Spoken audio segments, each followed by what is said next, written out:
Matinding hamon ito mga idol para sa Grand Slam campaign ng TNT Tropang 5G kung saan makakalaban nila sa finals ang hari ng Philippine Cup na San Miguel Beermen.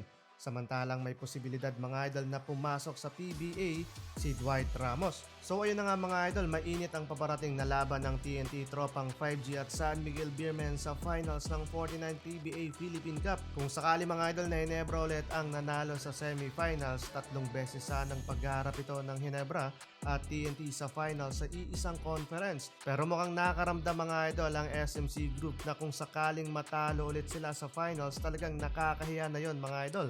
Import without import na natalo ay paniguradong bash ang aabutin. Pero eto, SMB naman mga idol ang kukontra at pipigil sa pangarap ng TNT Tropang 5G na Grand Slam. Pinakita na din mga idol ng PBA ang championship trophy sa finals press conference. Pero mukhang walang pagbabago mga idol at sa opinion ko halos pareho lang ang design sa mga nakaraang trophy ng PBA.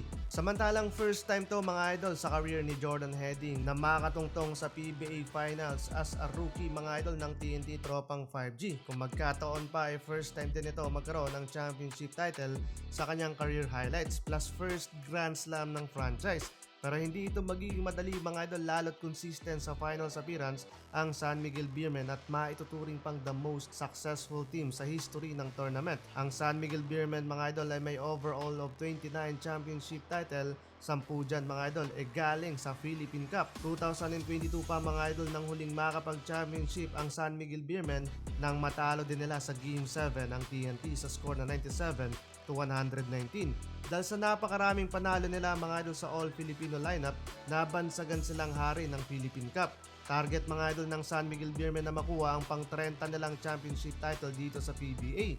Samantalang balitang PBA draft tayo mga idol, nagpaparamdam ang Livanga Hokkaido import and Gilas Pilipinas Mr. Reliable na si Dwight Ramos na magpa-draft sa PBA. Sa naging interview sa kanya mga idol, may binigay nga sa diyang hint nang matanong siya sa plano kung dito na ba sa ating local league maglalaro. Maybe next year daw mga idol. Hindi sa season 50 PBA draft dahil tinanggap mga idol ni Dwight ang kanyang player option sa Japan B-League at mag-e-extend ng halos isang taon sa kupunan ng Livanga Hokkaido. Isa pang hint dyan mga idol noong nakarang buwan nang maitanong siya ng rain or shine shooting guard na si Gian Mamuyak sa plano niyang magpa-draft sa PBA. Pabiro naman niyang sinagot na maybe kung magkausap daw sila ni Coach Yeng Giao magkakaroon pa daw ng deal. Pero kung matatandaan nyo nga mga idol dahil sa mababang sahod ng PBA due to salary cap nag-skip to mga idol sa draft noong 2022 at mas piniling maglaro abroad. Ang kaganda naman mga idol sa PBA, walang batas ukol sa pagban sa mga Dodgers sa PBA draft. Kahit 31 years old ka na maaari at may chance pa rin magpa-draft sa PBA. Pero sa iyong palagay, saang team kaya bagay ang skills and talent ni Dwight Ramos?